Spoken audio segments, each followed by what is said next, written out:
From one of Australia's few remaining good academics, we're now moving on to one of Australia's few remaining, existing, ever good politicians. Now, we're blessed to have a decent number of those good politicians showing up to this conference. Of course they do. It's a good conference. We get the good politicians.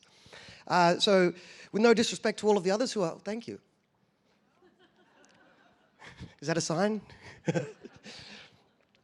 I looked better when it was darker, if you could fix that. With no disrespect to all the rest of the politicians who will be introduced in their own good time, the next man is John Ruddick, who was elected to the New South Wales Parliament last year.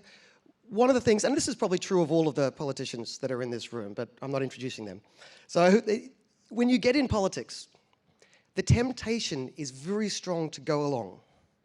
I think a lot of people underestimate that temptation. You get put on a path, an easy, obvious path, where a lot of it's done for you. It's normal, everyone else expects you. They kind of act like you're obviously going to do that. Everyone around acts like you're obviously going to do that. You're on the path. And it's kind of easy to keep walking along that path. Everyone's pushing you along that path. It takes real guts to stand up and say, wait a second, this is the wrong path. I don't like this path. I'm making a new path. It takes courage to do that. And one of the things we've been lacking in Australia and around the world, in the Western world, on the non-left side of politics, we've been lacking the political courage to say, wait a second, this road's broken or it's going the wrong way. So I really appreciate it when we do have those politicians who have the courage. I think they have to be a little bit crazy brave. There's probably something a little bit wrong with them, but we need them. We need them to have that stubbornness, to be willing to say, you know what, I think you're all wrong. And JR certainly has that in spades. John Ruddick, I call him JR because I'm also John, so I don't get confused. Everyone's called John in the Liberty movement. It shortens things. But JR has that in spades. John Ruddick has that in spades. And I really appreciate it. It's one of the great things about him. He's gone to the New South Wales Parliament and very boldly and bluntly just told them exactly what he thinks. If you've seen his maiden speech, you'll know a little bit of what I'm talking about. Go and Google it, have a look. Anyway, with that being said, please join me in welcoming John Ruddick to the stage.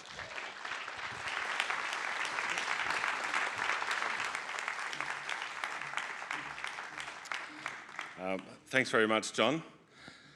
It is a real pleasure to be in Albury. My father's career was as a rural journalist, and his first job when he was 19 was with the Albury Border Mail.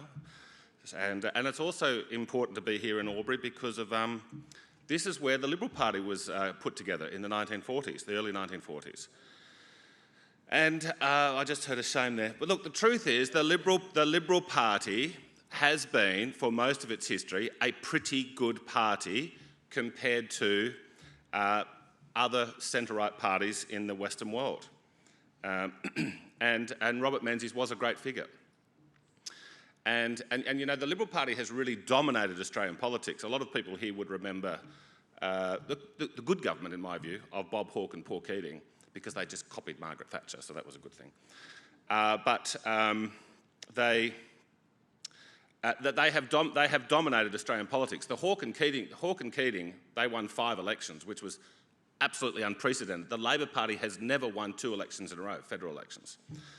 But what has happened this century with the Liberal Party is that it's been so successful is that it has become a magnet for spivs and opportunists. Now, I know there's some good Liberal Party people here, and we wish you all the best in trying to turn it around.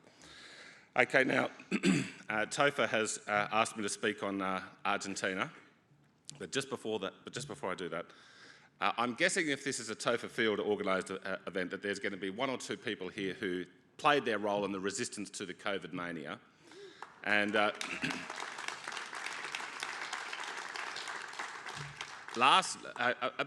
2 months ago on Twitter, I had a swipe at Jack the Insider, who is a columnist at The Australian.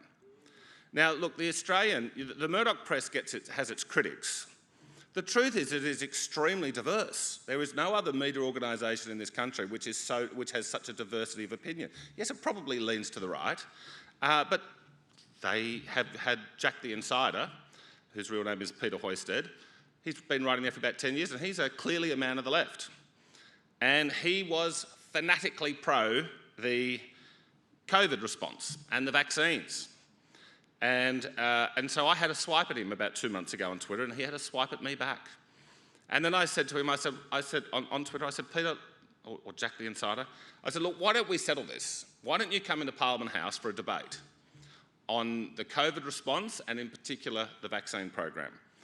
And just before I said that tweet, I said to Rob Cribb, who works with me, I said, what do you reckon the chances are that he'll agree to this? And he said 3%. And I said, yeah, I reckon you're right. 3% he'll agree. But he agreed. And we had the debate last night in Parliament House. And I've been preparing for this for 2 weeks. Now, we only had a 20-minute speech and then we're going to have questions. And I was thinking, look, he's not an idiot. He's writing for a very respected newspaper for a long time. And I was, I could have given 2 hours. I just wanted, my speech was just full of, they did this. It was all crazy. It was all nutty. The vaccine, at best, the best thing we can say about the vaccine is it didn't work. Okay, and I thought, what's he going to say? What's he going to say? And I have to, it's now out on ADH TV. You can watch the whole thing. And look, this is the only guy who wants to have a debate about the COVID response. The people who should be having the debate are the politicians and the bureaucrats who enforced it on us. But they're all scurrying away. So I was grateful to Jack for coming along, but I'm sorry, he spent 80% of his conversation talking about vaccines in history. Okay, and I said in my debate, I said, look, vaccines are one of mankind's greatest achievements. I said, smallpox was a very, very bad thing, and other things, and vaccines generally, in principle, are very good. But it doesn't mean that everything that's labelled a vaccine is a vaccine. And I said, warp speed vaccines are, of course, dangerous, and there's certainly the risk. So I would encourage you to have a look at that. Now, libertarianism has become a growth stock in recent months. And I suspect if you walked, I think the main street in Albury is Dean Street. If you walked down Dean Street 4 months ago and you asked 100 people, what is libertarianism? I reckon you probably would have had 5 out of 100 would have been able to give you a demonstrator that they had a reasonable knowledge of what we mean by that. I would say if you did that today down Dean Street, I would say it would be 10 to 15 out of 100. Now, why is that? Well, it's because of Javier Milei in Argentina. And I was very, very grateful to be invited to his inauguration, and I'll just tell you how that came about. 2 days after he got elected, with 56% of the vote, when you're in the upper house, there's a roster of asking questions to people, to government ministers, and we're fortunate in our upper house is the State Treasurer, Daniel Muki, who's a pretty smart guy. And I got up to him and I said, look, Mr. Treasurer, are you paying attention to what's happening in Argentina? And is the New South Wales Treasury going to be sort of, looking at this fascinating experiment in radical libertarianism? Now, then he got up and gave a 3-minute reply, and he basically concluded by saying, yes, Argentina is an economic mess, and it's because they don't have enough social welfare programs. Okay, so now I don't think you have this in the federal parliament, Ralph, but in the New South Wales Parliament, after question time, there's a half-hour speaking slot where you can respond for 3 minutes to anything the minister has said. And so I used that opportunity. It's called the take note debate. You're taking note of what one of the ministers had said. And so I used that take note debate, and I said, well, look, thanks for the reply, Mr. Treasurer, but you're completely wrong. The government has been suffocating the good people of Argentina. We don't need a bigger state. And then just as I had some prepared notes, just as I was walking up to the stage, I had this little sort of bolt of lightning hit my head. I said, the final line should be, don't cry for me, Argentina is out. Inspire me, Argentina is in. Now, then what happened was, about 12 hours later, my Twitter account's just getting flooded with these people with all these Spanish-speaking tweets. I've got no idea what's going on. And then somebody sent me a message. He said, John, your line about don't cry for me, Argentina, is out. That made the 6 o'clock news in Buenos Aires. And I thought, look, I'm just a humble little crossbencher from a state parliament in Sydney, but they loved it. And then I started hearing rumours that I was going to be invited to the inauguration.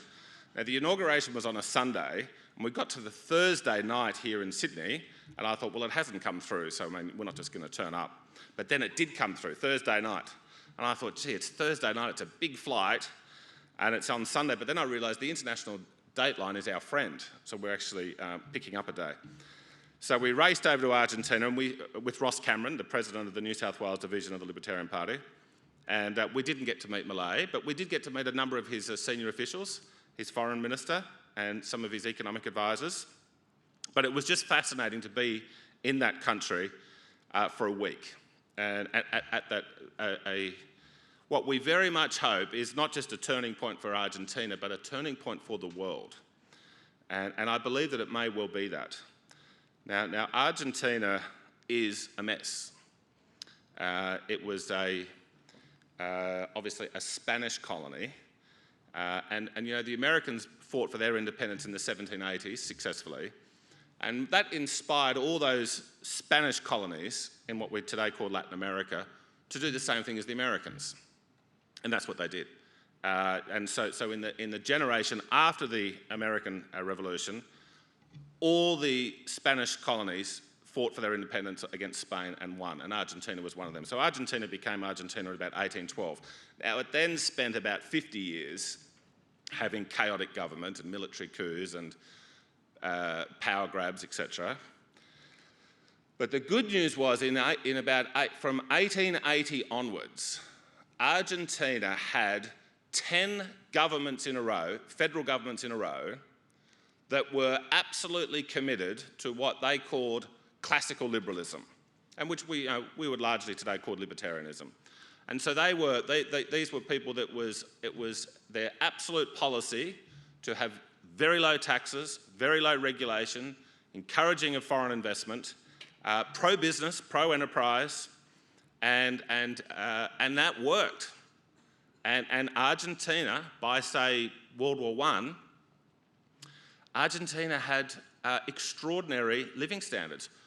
Now, not quite as high as Australia or the United States, but higher than Canada, higher than most of Western Europe. And while they have a Spanish heritage and they speak Spanish, the truth is the country is about 50% Italian ethnically. And that is because there was a lot of disturbance in Italy in the late 19th century, and a lot of them went to Argentina. Argentina received more migrants for about half a century than any other country in the world other than the United States, a lot more than Australia. And in fact, Argentina was not part of the British Empire, but it received more British migrants than any other country in the world outside of the British Empire. So Argentina had very, very high living standards and peaceful democratic government and success. Now then, very sadly, what happens is, after a country has had a few generations of wealth and prosperity and an easy life, the siren call of socialism becomes attractive. And that's what happened in the 1940s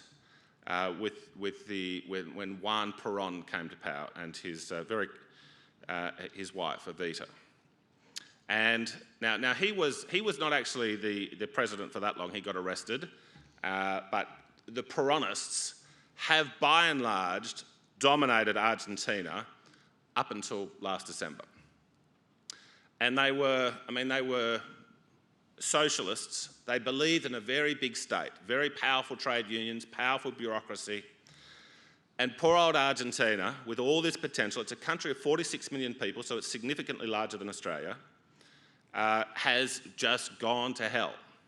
And walking around the place for a week, you can see how wealthy it once was. The streets are very beautifully laid out. There's boulevards, there's beautiful parks, there's beautiful statues and memorials everywhere, and the colonial architecture is extremely impressive. Now, I know Sydney and Melbourne have very fine architecture. Buenos Aires is just, it's 3 times grander, and it's like over a 10 times bigger space. But all that said, Argentina is clearly in decay. And the people walk around dejected. I went to Eastern Europe in the mid-1990s after communism, and they were by this stage democratic and capitalist, but the people still had the spirit kicked out of them, and that's what the big brother government will do. And I fear that is still the case in Argentina. So it is an extraordinarily interesting situation about what is happening there, in that it is once a very wealthy country. It's now become a mess. They have an abundance of natural resources. They probably have more farmland than Australia, arable farmland. And they have an enormous mining potential, which the socialists just completely ignored. And so it is a mess. Harvey Milei has said, look, this is going to be, it's going to be 2 years before we start to see an uptick here. It's going to be, we've got, you know, it's like when you're sick and you've got to take a medicine. The medicine often makes you feel worse, but, you know, long-term, a good medicine, not a COVID vax, they will, long-term, the good medicine will fix you up. Now, this is what Milei has to his credit. He said, look, elect me president, things will get worse for a while. But they will clean out the system. Now, it still could go to hell in Argentina. The problem is that you know, he's the president with 56% of the vote, but the Congress still has a lot of power. It's a very similar government to the United States. It's not identical, but it's similar. And so he's trying to get these reforms through the Congress, which is, you know, on balance, I think he's getting about 60 to 70% of his radical reforms through. So that's a very good start. He's not getting everything through. But they have congressional elections in 2 years, and that'll be the really big turning point. I mean, will the people of Argentina stick with him at those congressional elections? And let's hope they do. One of the reasons why I am reasonably optimistic that he can turn it around is that Harvey Milei has charisma. Now, there was a US Supreme Court decision in the 1960s, or a judgment, and they were, this is when the pornography industry is becoming a bigger deal, and they were grappling with the definition of obscenity. And one of the Supreme Court justices wrote, he said, look, you can't really define it, but you know it if you see it. And it is the same with charisma. You can't sort of write an essay or say, well, this is charisma and this is not. Harvey Milei's clearly got charisma because news websites all around the world, what they put up on their front page is very largely driven by clicks. They know what people want to click on.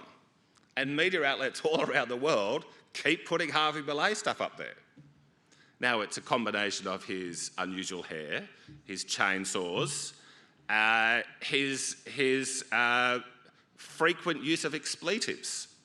But I think the biggest reason he's charismatic is that he's clearly not a politician. He doesn't really care about getting re-elected. He's on a mission. He's an economist more than anything. He's written 50 academic papers. He just got sick of what the state was doing. And so he does stand out. So let's very, very much hope that that not only can he turn Argentina around, because the people are suffering, but that it can be an inspiration to the rest of the world, and particularly here in Australia. Now, there are similarities between Australia and Argentina. We're both largely European countries in the southern hemisphere. We've got natural resources, and we were, you know, equally, you know, almost equally, very, very wealthy up until the socialists took over. Now, Australia has been, we have not had socialist governments like they have in Argentina. We did have a Juan Perón style experiment called Gough Whitlam for 3 years in this country. But you know, then it went to hell very quickly. And then you know, putting aside the dismissal, all the Queen said was, and the Governor-General says, well, look, let's have an election to sort this out. And the Australian people absolutely overwhelmingly voted out Gough Whitlam. And then Gough Whitlam's supporters forget this. Gough stayed on as the opposition leader and contested again in 1977, and again got his head equally kicked in. So the Australian people, to their extraordinary credit, did reject that socialist experiment. The Liberal Party had been in power for 23 years before Gough got elected. And when, after that 23 years, the tax to GDP ratio, which is one of the most important economic statistics, it shows you how much of the government is taking off the private sector. Now, it was 18% after that 23 years of Liberal Party rule. When Gough came in, just 3 years after Gough, it was 24%, a huge increase in the size of the state. And since then, there's only one Prime Minister who has seen that ratio drop. Wasn't Tony Abbott, wasn't John Howard, certainly wasn't Scott Morrison. It was Bob Hawke. And who basically, Bob Hawke got elected in 1983. Margaret Thatcher had been doing her good work for 4 years already. Bob Hawke didn't campaign on all these deregulation and, Thatcherite economic policies, but he just said, oh, well, look, that's working, so we'll just copy what they're doing over there. Now, what we do share in common with Argentina is that we are a very wealthy and successful country, and we have become slothful. And we saw that during COVID. The most alarming part of COVID was the apathy of the average Aussie. The poor old Victorians, locked in their home, for 262 days or whatever it was. New South Wales wasn't far behind. And most of them just put up with it. Now, it was the brave few, and Topher was out there, David Limbrick was absolutely out there, and many, many others here, I'm sure. But I mean, if this had happened in the 1970s or the 1980s, that the governments, federal and state, are going to lock us in our homes over a bad flu, and that's all it ever frigging was, there would have been protests in the street in a massive way. But why not on this occasion? What's changed? I tell you, it's like the fall of Rome, okay? You become too prosperous. Now, we're all about prosperity, but we've got to be extremely mindful of we can become fat and lazy. And that's where we're at. So what we need to be very, very careful that Australia does not... we need political activists to wake people up. And what I've always said is, COVID was the entree. The main meal is global boiling. Now, I never called it climate change, okay? Because when Al Gore comes out and says, "Oh, global warming," then it didn't get warmer. So I said, "Oh, well, let's just you change it to the all seasons use. Whatever happens, it's climate change." Okay, I never fell for that. But I tell you what, last July, the UN Secretary General himself, the big boss of the world, he came out and after 3 hot days in Europe, he says, "Oh, gee, the era of global warming is over. We're now in the era of global boiling." And I thought to myself, okay, done. We're in the era of global boiling. Let's use that. Now, he hasn't used it since, and nobody has used that term since on their side, but it hasn't been retracted. Let's call it global boiling because it's so ridiculous, okay, like all of their claims. Now, one last thing. I've had the wind up here from Topher because I know we want to stick on schedule. Now, I was born in 1970, so I was sort of 10 years old when Reagan and Thatcher came to power, and I cheered them on the whole way, and I just thought and they were fantastic at the time. But I want to tell you a hard truth, that they were good on the foreign policy, helping bring down the Soviet Union. They're very good on economic policy and inspiring people to believe in democracy and free enterprise. But just one generation later, here we are with this massive overreaching government, COVIDism, global boilingism, and I'm thinking, something's wrong where just one generation, which these two leaders, which I thought were the great leaders for freedom in the world, but here we are, we've ended up with a bigger state than ever. And so this is why, back to Harvey Milei. Harvey Milei has a very radical position. He's not just a libertarian, he is actually, in theory, an anarcho-capitalist. Now, what that means is he believes that we would all be happier, healthier, more prosperous, more humane, better social reactions if there was no state. Now, he doesn't want to advocate for the abolition of the state overnight because then there would be chaos. But his view is that the state is essentially a criminal agency. The government gets its power, whether it's the local government, the state government, the federal government, they get their power, they think they get their power through democratic votes. But the truth is they get their power because they've got an enormous stockpile of weapons.